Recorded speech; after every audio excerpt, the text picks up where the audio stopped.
एक पठान अपने गांव से एक बीमार मुर्गी बेचने के लिए मार्केट में चला गया।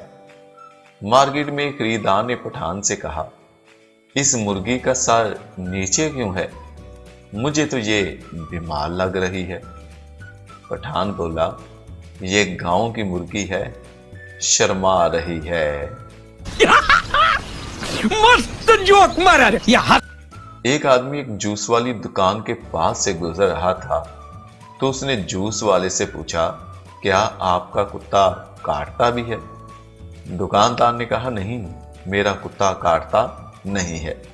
उसके बाद आदमी आगे बढ़ा तो कुत्ते ने आदमी को काट लिया। वो चलाकर जूस वाले से बोला, तुमने तो कहा था कि तुम्हारा कुत्ता काटता नहीं है, इसने तो मुझे काट लिया है।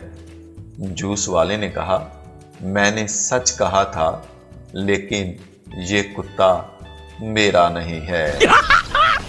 मस्त जोक मारा रे।